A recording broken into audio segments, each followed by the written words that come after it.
بسم الله الرحمن الرحيم. saaxiibkay baa wuxuu ii sheegay inuu lahaa adeer aad u da'weyn oo duq ah, adeerkaasna uu lahaa carruur aan tukanin. waxaa ka sii yaab badnaa inuusan adeerba tukanin oo uusan aqoonin jidka masaajidka, wax khayrana suubin, dadka salaada tukadana uu ku jeesjeesi jiray ilaa laga gaaray maalin maalmaha ka mid ah oo waxaan ku idhi, adeer ma maqashay ninkii libaaxa ka cararay? markaasuu yidhi maya.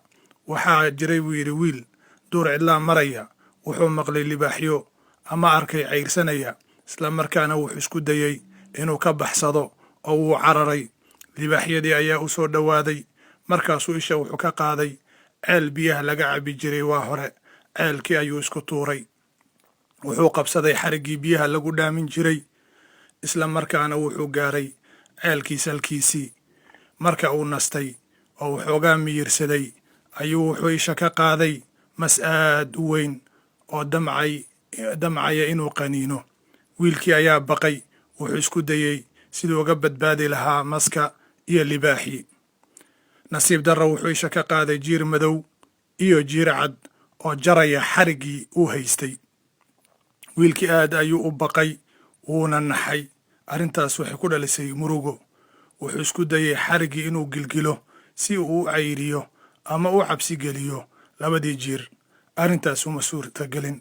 adeer aad ayuu qisadii oola yaabay. nasiib wanaag wiilkii wuxuu helay malab aad u macaan.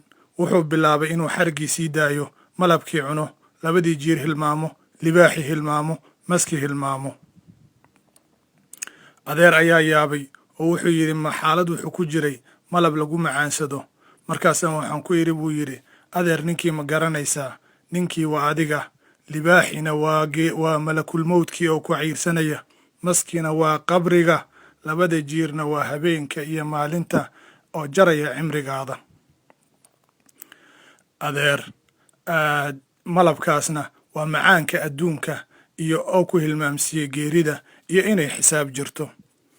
adeer wuu baqay, wuxuu bilaabay inuu markiiba kaco. wuxuu aaday xaggaas iyo weysada. wuu weysaystay. adeer qalbigiisa waxaa ka buuxsamay iimaan. keligiis ma wanaagsanaaninee carruurtiisina way u wanaagsanaatay. wuxuuna tusaale u noqday dadka fiican. isagoo cimrigaas jira ayuu wuxuu bilaabay inuu masaajidada dhiso, isla markaana uu ka mid noqdo kuwa safka hore ku tukada. ilaahay subxaanahu wa tacaala waxaan weydiisanaynaa walaalayaal inuu iimaanka nagu sugo. salaada waa muhiim. waxaan kaloo walaalaha ka codsanayaa inay qisadan sii faafiyaan. ilaahayna ha u dambi dhaafo qof kasta oo sii faafiya.